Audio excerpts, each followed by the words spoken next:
자, 어제 이곳 호주에 총선이 있었습니다. 그리고 그 결과 노동당이 승리했고요.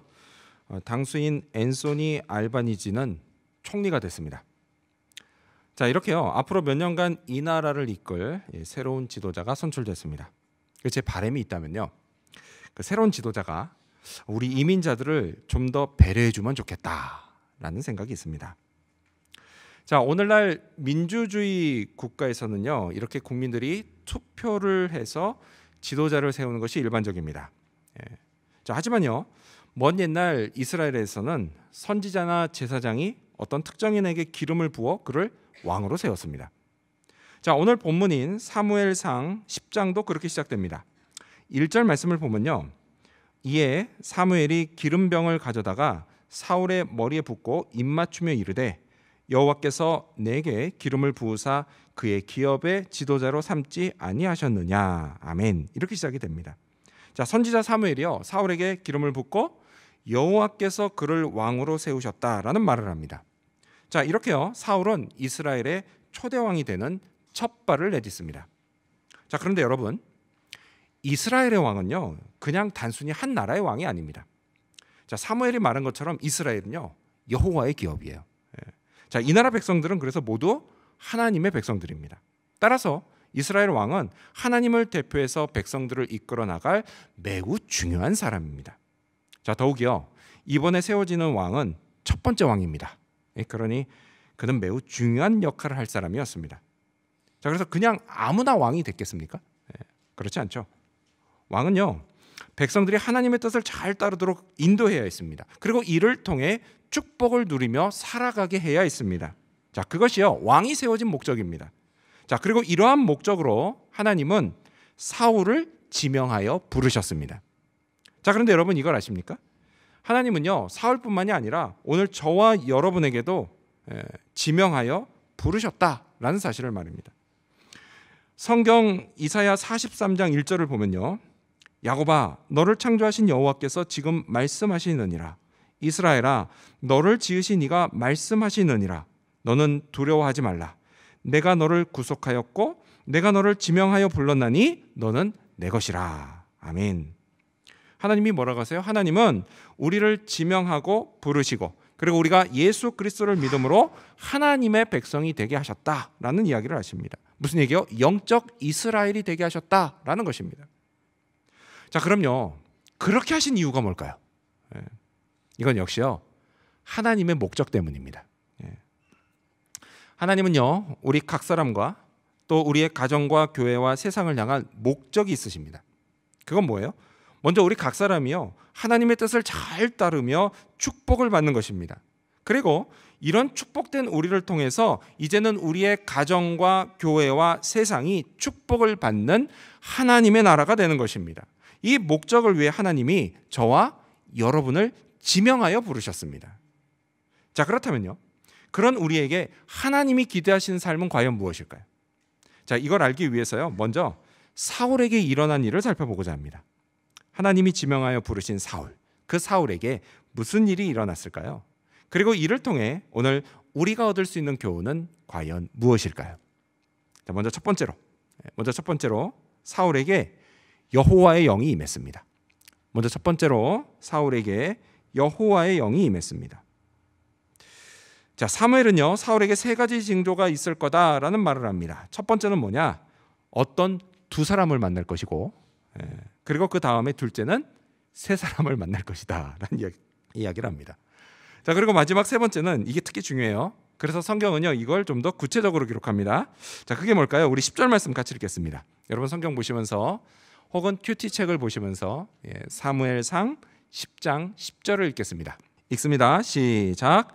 그들이 산에 이를 때에 선지자의 무리가 그를 영접하고 하나님의 영이 사울에게 크게 임함으로 그가 그들 중에서 예언을 하니. 아멘. 자, 세 번째 징조가 뭐냐? 바로 하나님의 영, 곧 성령이 사울에게 크게 임하는 것이었습니다.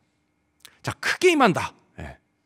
자, 이건 히브리어로는요, 웨찰레하입니다. 웨찰레하.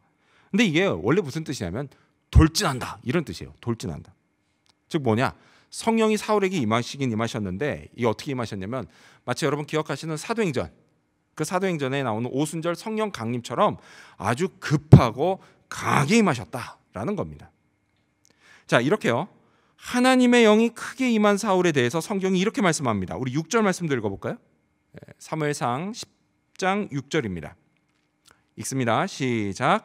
내게는 여호와의 영이 크게 임하리니 너도 그들과 함께 예언을 하고 변하여 새 사람이 되리라. 아멘. 성경은요, 사울이 새 사람이 됐다라고 말씀합니다. 여러분, 이렇듯 성령이 임하면 새 사람이 됩니다. 자, 그런데 여러분, 여기서 우리가요 반드시 알아야 할 중요한 사실이 있습니다. 그게 뭐냐? 그건요, 이때 사울이 왕으로 기름 부음 받고 성령이 임한 것, 이것과요 오늘날 우리가요 예수님을 나의 구원자와 주인으로 믿고 성령이 임하는 것, 이 분명히 다르다라는 사실입니다. 여러분, 그럼 뭐가 다를까요? 이 둘이. 자, 먼저는요, 여러분, 우리는 예수님을 믿고 거듭났습니다. 그렇죠?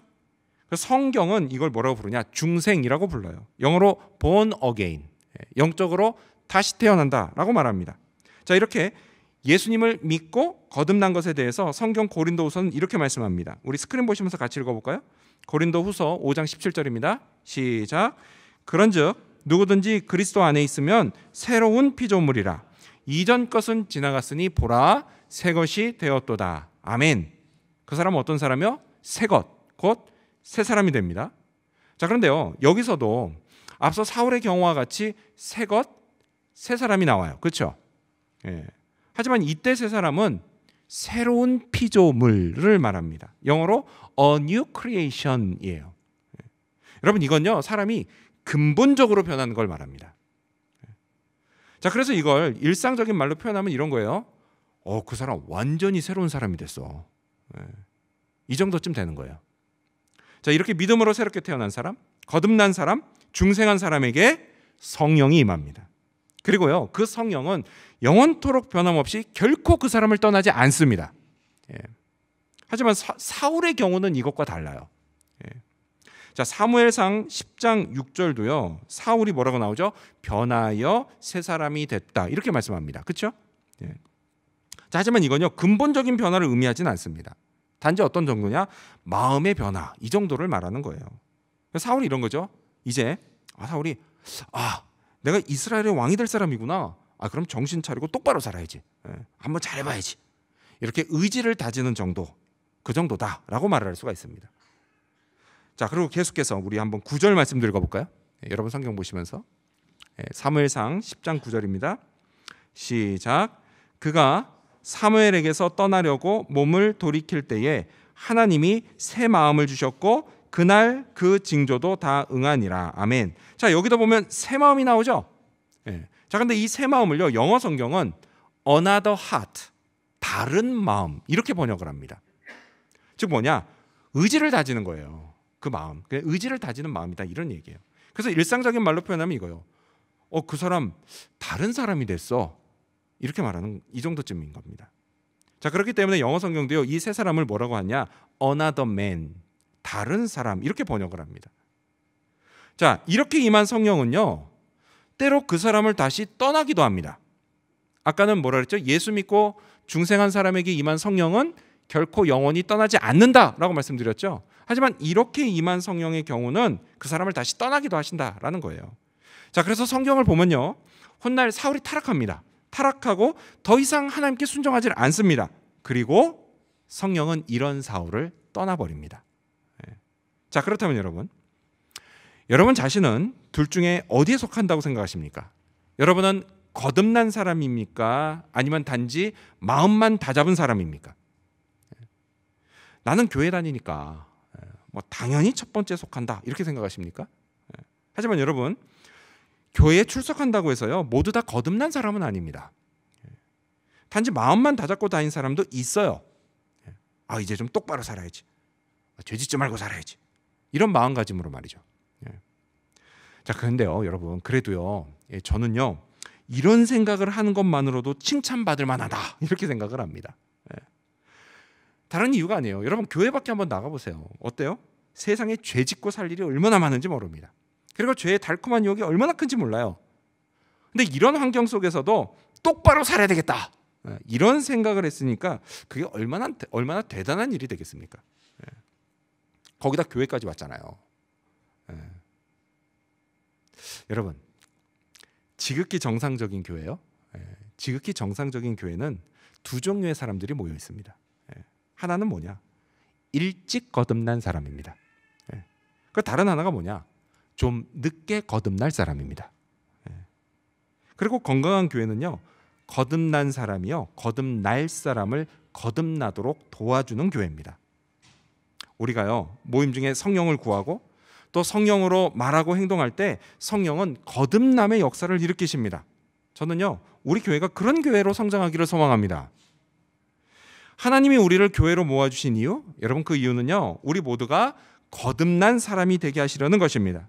그리고 이를 위해 하나님이 저와 여러분 각 사람을 지명하여 부르셨다는 사실, 그리고 성령을 부어주신다는 사실을 믿으시기 바랍니다.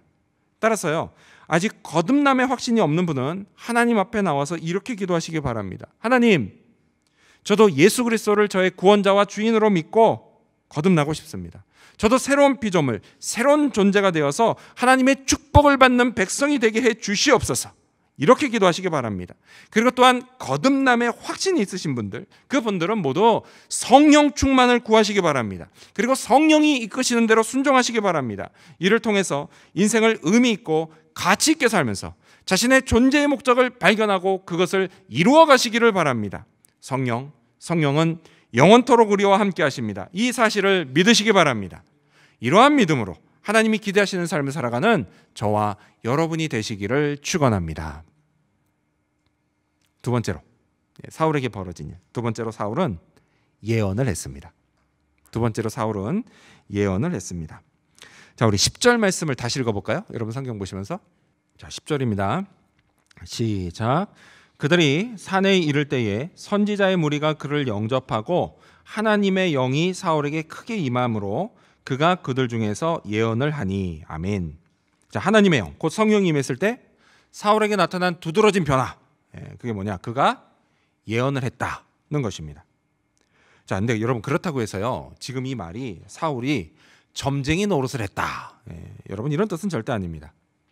되게 사람들은요, 예언이라고 하면요, 미래를 알아맞추는 거라고 생각합니다. 물론 그런 뜻도 있긴 있어요.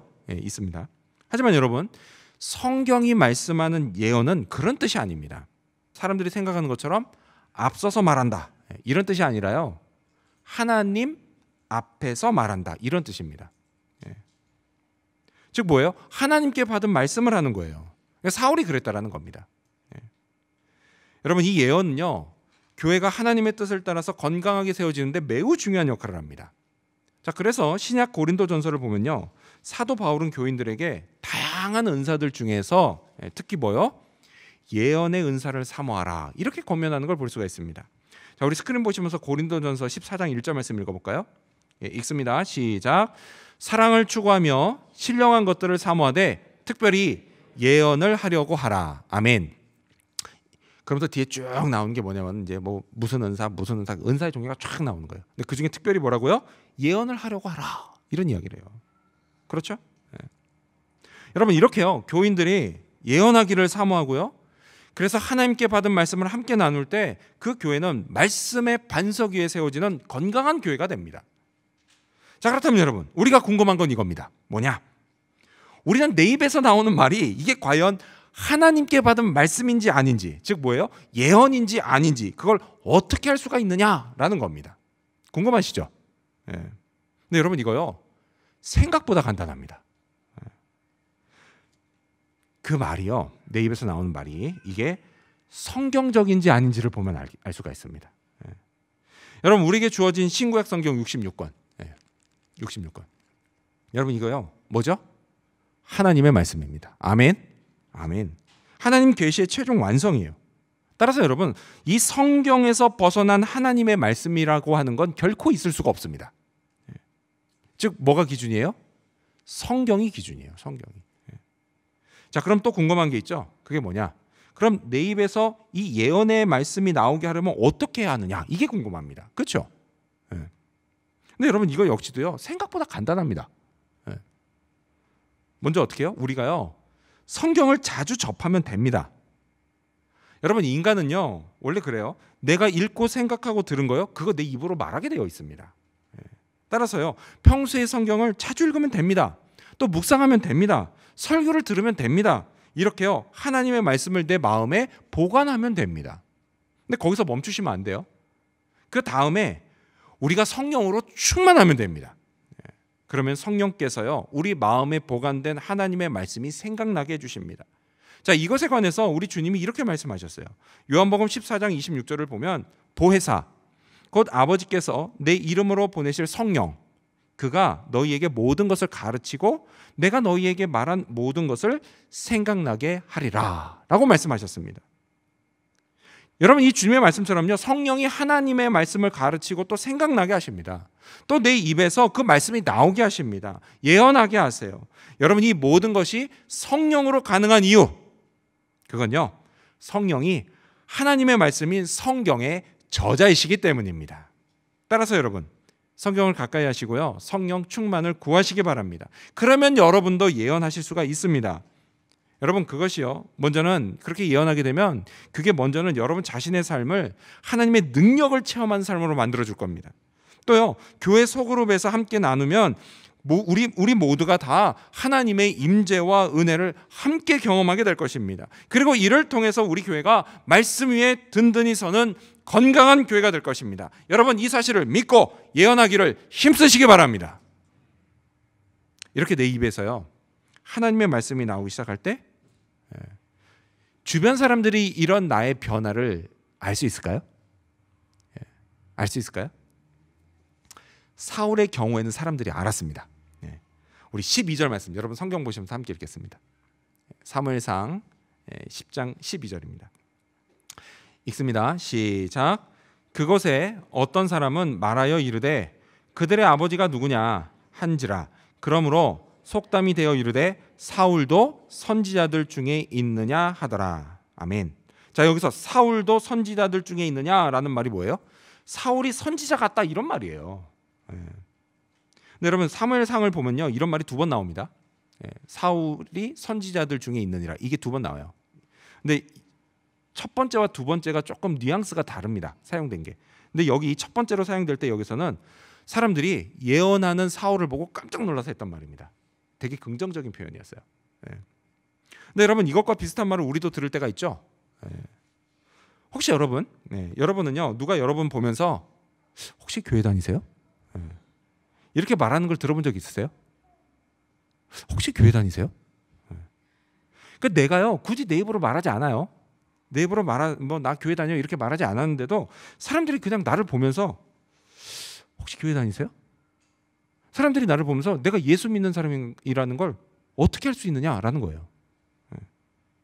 그 영화 007 시리즈 이번에 이제 끝났죠. 근데 이 영화 007 시리즈에 보면요 매번 빠지지 않고 등장하는 주인공의 대사가 하나 있습니다. 혹시 뭔지 아시는 분? 시리즈에서 단 한 번도 안 빠지고요 반드시 나오는 주인공이 하는 영어 그 대사가 있어요. 영화 대사 가르쳐 드릴게요. 이겁니다. 본드, 제임스 본드. 생각나시죠? 보세요. 다른 거 아니에요. 주인공이 나는 누구요? 이렇게 말하는 겁니다. 본드, 제임스 본드. 주인공 이름이거든요. 근데 하지만 여러분 보세요. 주인공이요 이렇게 굳이 말하지 않아도요 그 영화 보고 있는 관객들은 저 사람이 주인공이라는 거 다 압니다. 어떻게 알아요? 말하고 행동하는 게요 달라요 보통 사람들하고는. 그렇기 때문이에요. 이건 누가 봐도 주인공 제임스 본드예요. 근데 여러분 우리도 그럴까요? 우리도 그래요? 누가 봐도 나는 예수 믿는 사람처럼 보일까요? 우리 저기 학생들하고 청년들 여러분이요 나는 교회 다니는 크리스찬이야 뭐 이렇게 굳이 말하지 않아도요 여러분 친구들이 여러분이 교회 다니는 거 다 알고 있나요? 미션스쿨 다니는 친구들 말고 다 알고 있어요? 말 안 해도 내가 말 안 해도 내가 교회 다니는 거 친구들이 알아요? 만약에 모른다? 여러분 그건요 좀 심각하게 고민해 볼 문제입니다. 우리 작년 성도님들 흐뭇하게 웃고 계신데요. 이번엔 여러분 차례입니다. 예. 혹시 여러분이요, 나 교회 다녀 이렇게 말했는데 그 말을 듣고 주변 사람들이 전혀 몰랐다는 듯이 정말? 그러면서 깜짝 놀란 이런 일이 있습니까? 정말? 네가 교회를 다녀? 만약 이런 일이 있으면요, 여러분 이것도요 정말 심각하게 고민해 볼 문제예요. 예. 여러분 성경이 우리에 대해서 뭐라고 말씀하시죠? 예. 성경은 하나님이 저와 여러분을 하나님 앞에서 그리스도의 향기가 되게 하셨다라고 말씀합니다. 예. 그럼 이제 우리 어떻게 해야 돼요? 우리가요 이 향기를 바라면 되는 겁니다. 예. 여러분 우리가 이 향기를 바라기를 바랍니다. 예. 이를 위해서 먼저 내 입술의 말로 향기를 바라기 바랍니다. 내 입에서요 하나님의 말씀이 나오고 또 말씀으로 받은 은혜가 나오기를 바랍니다. 세상의 즐거움의 맛보다 훨씬 더 달콤한 하나님의 말씀으로 서로를 위로하고 격려하기를 바랍니다. 그래서 우리 삶이 말씀으로 풍성한 삶이 되고 그리고 우리 소그룹들이 축복이 넘치는 그런 모임들이 되기를 바랍니다. 이런 우리를 통해서 주변 사람들도요 그리스도의 향기를 맡게 될 것입니다. 하나님 앞으로 나오게 될 것입니다. 이를 통해 하나님께 영광을 올리는 저와 여러분이 되시기를 축원합니다. 사울에게 무슨 일이 벌어졌을까요? 마지막 세 번째로 사울은 행하고 또 기다려야 했습니다. 마지막 세 번째로 사울은 행하고 또 기다려야 했습니다. 자, 하나님이요 나를 지명하여 부르시고 성령이 임하게 하셨다라고 한다면 여러분 그때부터는요 하나님의 목적을 따라 행해지는 일은 이게 겉으로는 내가 하는 것처럼 보이지만요 실은 내 안에 계신 성령께서 하시는 겁니다. 자, 이때 우리에게 요구되는 두 가지 자세가 있어요. 자, 하나는 뭐냐? 하나는 행해야 할 땐 행하는 겁니다. 그리고 두 번째는 뭐냐? 다른 하나는 기다려야 할 땐 기다리는 겁니다. 자, 사울이요 이런 자세를 가지고 있을 때 여러분 사울은요 그때 이스라엘의 왕으로 하나님께 쓰임을 받았습니다. 자, 볼까요? 자, 선지자 사무엘은요 사울에게 먼저 행하라는 말을 합니다. 우리 7절 말씀을 여러분 성경 보시면서 읽겠습니다. 예, 시작. 이 징조가 내게 임하거든 너는 기회를 따라 행하라. 하나님이 너와 함께 하시느니라. 아멘. 자, 사울은요 하나님이 함께 하시는 것을 확신할 수 있는 세 가지 징조를 보게 됩니다. 근데 여러분 하나님은요 우리에게도 하나님이 함께 하시는 걸 확신할 수 있는 징조를 보여주십니다. 목사님 저는 그런 징조 같은 거 본 적 없는데요. 네. 있어요? 있습니다. 모를 뿐이죠. 여러분 우리가 징조라고 하면요 뭐 어떤 초자연적인 거 뭐 이런 것만 징조라고 생각하는데 꼭 그렇진 않죠. 눈에 확 띄는 거 그런 것만 징조가 아니에요. 여러분 이런 것도요 이런 것들도 얼마든지 징조가 됩니다. 뭐냐?